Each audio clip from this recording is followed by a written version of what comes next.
Hey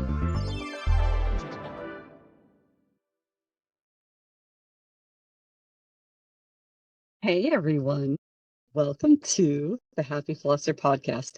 I hope you guys are all having an absolutely fantastic week. I know I am. I have had a really creative week and have been really kind of pushing myself into creatively thinking outside the box of all of the things that I've been doing and kind of taking some stock on where do I want to go? What do I want to do? Who do I want to support? And one of the things that just keeps coming up is money basics for the new dental hygiene graduate. So I got to tell you guys graduate and you're going to be making more money than you ever had before. So I just have this pressing need to record this podcast episode and kind of lean into what I've experienced and what I know to be true. So this is what has inspired me to record this episode, right? I want you to know that the transition from student to clinician is a big gap, but so is how to manage your money. I want you to realize that there might be a little bit of anxiety around managing your money because most of us graduate knowing how to scale, but not knowing how to budget our first paycheck and all those paychecks that come after it. I want you to know that financial confidence is really a skill. It's not a personality trait. It's something that you can learn and it's something that has to be developed. So I'm going to tell you some simple steps, a couple do's and don'ts, and hopefully create a mindset shift for some of you. Because here's the thing, between the ages of 20 and 35, you can have the most significant life-changing impact on your financial future if you take stock, inventory, and listen to what I'm about to tell you. Okay, so let's talk about your new financial reality because for some of you, you've never experienced living your life on a dental hygienist salary. So your income will be higher than ever before. But with that comes responsibilities. And we all know, based on social media, that hygiene income can vary. Some of you are being paid hourly. Some of you are working temping, doing per diem. Maybe you're doing commission-based hygiene. Whatever the case may be, you are still going to be having a higher income than you've ever experienced before. Just know that taxes hit a little differently when you're no longer a student, and the benefits that you get offered they all matter, right? Whether you have paid time off, if there's CE reimbursement, if you get health insurance as part of your benefits plan. But what I want to lean in on is retirement matching. Okay. Far too often, hygienists are taking jobs that don't actually have any retirement benefits at all. So I want you to be an advocate for yourself and know what that actually means when you get the offer. Make sure you understand what paid time off looks like as far as what it's valued at. For example, if you're someone who makes $20 an hour and you get 5 paid days off, multiply the 5 days times 8 hours, that's 40 hours. And then take that 40 hours, multiply it times $20 an hour. So that's an $800 benefit. Okay, hope everybody's with me. So it's important for you to read your offer letter and understand the value of every one of the benefits. Health insurance is pretty straightforward. Your employer will tell you how much money that benefit is valued at. All right. And then CE reimbursement varies. You know that you need a certain amount of CE every 2 years for your license. And you can look around on the internet to find some free CEs, but there will be some CEs that will cost you money. That's a relatively low cost burden for you to kind of swallow for yourself. So, what surprises you the most about your job offer or pay structure? When you first get out there, start thinking about that. Oh, I didn't see that coming. Oh, I didn't realize that was a thing. Right? These are conversations that we should probably have with seasoned professionals, seasoned hygienists, or others out there who understand the financial do's, don'ts, ups, and downs of the field of dentistry. So let me just give you kind of my highlight reel of some do's, okay?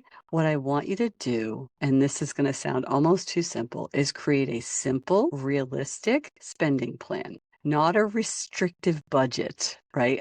A clarity tool. You have just endured dental hygiene school, so I totally get it, guys. I totally get it. Now it's like you've lived like under this tight budget for how long? And now you finally have some money, and I'm telling you to create a simple spending plan. I didn't say a restrictive budget, just one that's sensical. Okay. I want you to break it into essentials, lifestyle, savings, and debt. I should put that in a different order. The debt should be your primary focus, but we have to realize that there's essentials, then lifestyle, savings, and debt. Use those first 3 to 4 paychecks that you get to really understand your baseline before you try to create this simple budget. All right. And then what I want you to do is look at that spending plan. See if there's areas. Now, I got to tell you, lifestyle needs to be a lot smaller than debt, savings, and essentials. Okay. Just telling you that right now. The faster you get out of debt, the better off you are. But what I want you to do is strategically build a starter emergency fund. Your goal should be $1,000 to start. This is the Dave Ramsey rule. And who wants to argue against Dave Ramsey? Not me.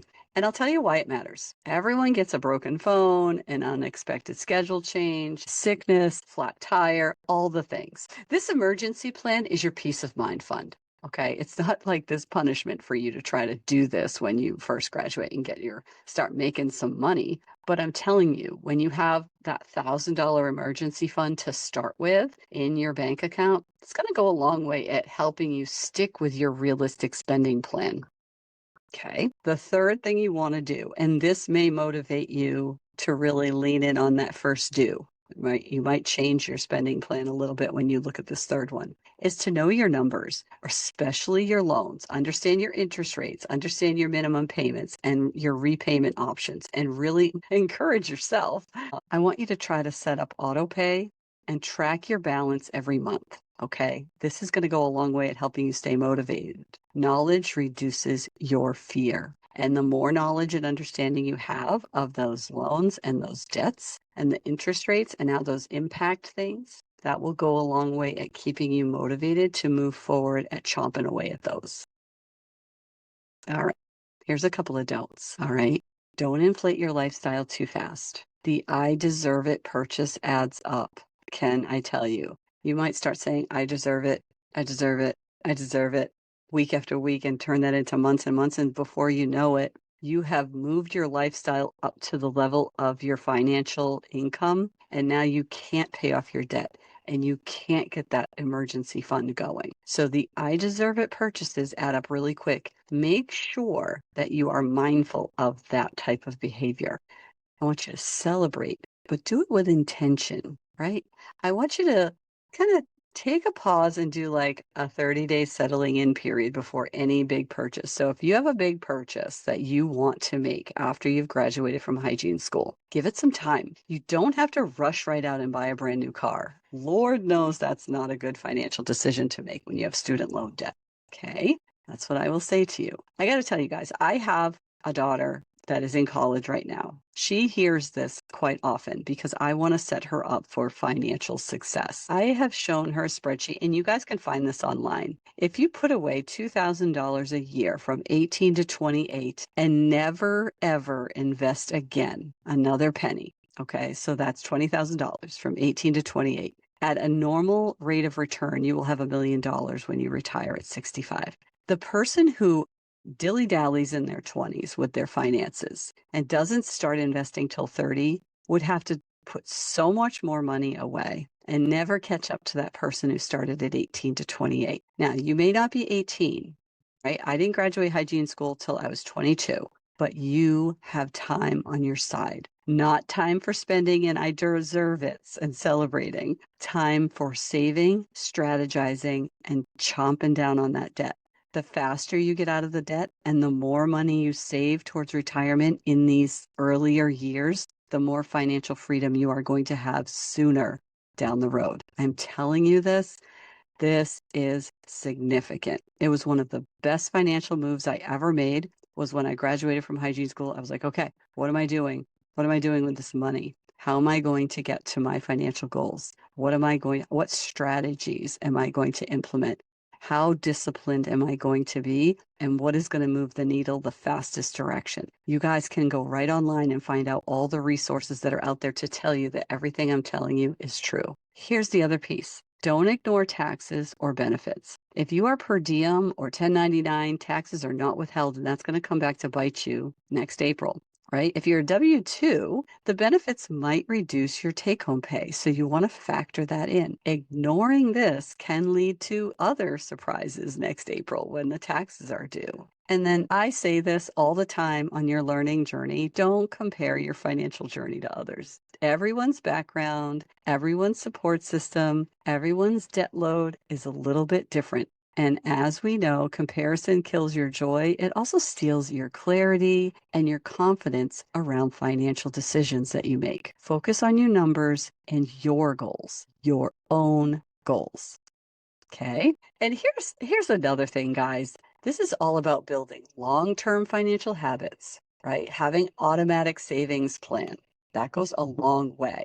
The first thing I did when I graduated was I met with a financial person. I set up automatic investments in Roth IRAs, right? Because you guys will qualify for a traditional Roth IRA, which your paycheck comes home, you've already taken your taxes out, and that money's in your bank account and goes to the Roth IRA. Here's the good news. You don't know what the tax rates are going to be 30, 40 years from now. You know what they are today. Okay. You've already paid your taxes on that money. So that money goes into that account after you've paid your taxes. You can take that out tax-free in retirement years. How great is that? Utilize the Roth IRA to its maximum. And the best way to do that is consistent, consistent, consistent. You guys know that I am a consistency person.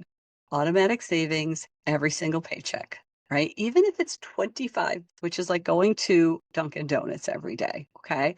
$25, $30 a week, have that automatically taken out of your check and set that up in a Roth IRA. I think it takes like $250 for your initial setup of a Roth IRA. After that, you can do your automatic savings every single week, okay?